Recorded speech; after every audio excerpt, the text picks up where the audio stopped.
What's up, everybody? Jason from Jason's Exotic Reptiles. I thought I would give you an update on that litter that I had. So first piece of the update, which I won't be able to show, is that the really white one, which I believe was a super hypo sharp albino anetheristic blood. It's basically a sharp albino moon glow blood. That guy didn't make it. It's not super surprising, but it did happen where he died a couple days later. But I do want to flip the camera and show you the progress of these. They've all shed out. I believe one has 8. That could have been my other litter, but let's go check them out. So these are them here. This is what I believe to be, and the camera's not picking up the right colors, but I believe this is a super hypo sharp albino blood. Really pretty. Look at the tail on that. Definitely a super hypo from the tail. And then I believe this is a hypo sharp albino blood, so a sun glow blood. And the colors on this thing are pretty wild looking. The camera's not showing it right, especially against the wooden background, but the little saddles are almost lavender. They're really super cool looking.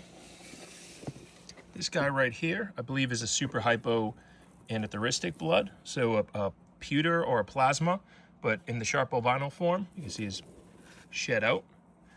And then we have this guy over here that is, I think, the same thing, but this one might not be the super hypo.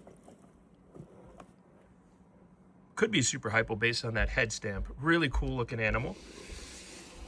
Then this is what I believe to be a super hypo. So what I'm seeing in the super hypo is lack of black, but also that head stamp that's separated. So I think this is a super hypo blood that is 66% het sharp and T2. These are all T2 anetheristic. Same thing with this one.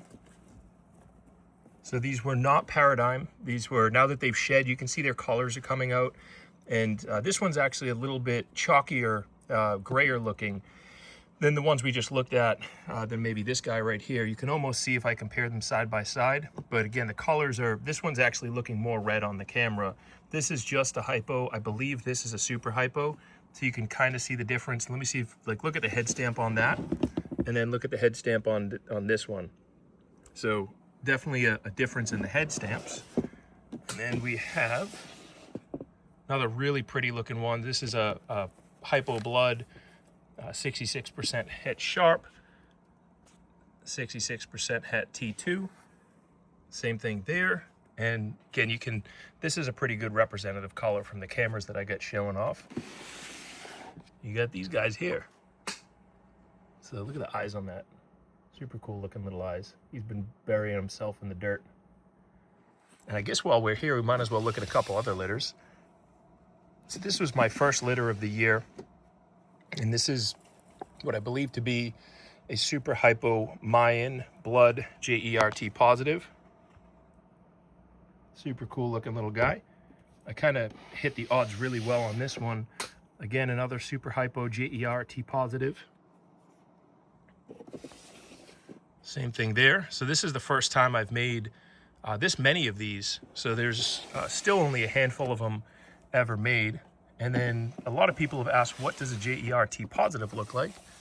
And that's this guy right here. So this is a Mayan JERT positive.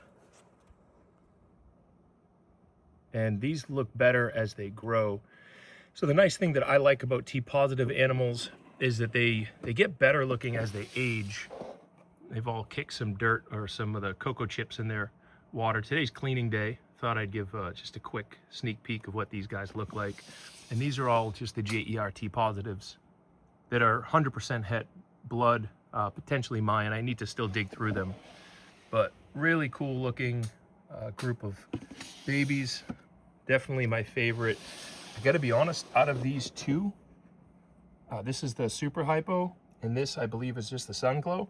The sun glow looks cooler. It's got more that black without it being super hypo. That little bit of black that it still has is holding some of the pattern and color, and I think that's a cooler looking animal. So we'll see what they mature up as. I'm gonna be holding them back. And then this is another little litter, tiny little babies. Let's see if I can pull how small these guys are. Like, look at how tiny that thing is. Super small. These are Nicaraguan T positive. There could be IMG in there. It was a T positive Motley Aztec, T positive, or sorry, a Het T positive Motley Aztec IMG. So loaded animal. And I bred that one to a visual T positive. So I got to look at their sheds when they shed out. The little guy has shed. The guy with the funky pattern in the back there, he has not shed out yet. He should be shedding soon. But really cool looking little animals. Once they both shed, I'll put them in their own cages. One of them is going to go right in this bin here. So that's it for now. I hope you guys enjoy the quick updates.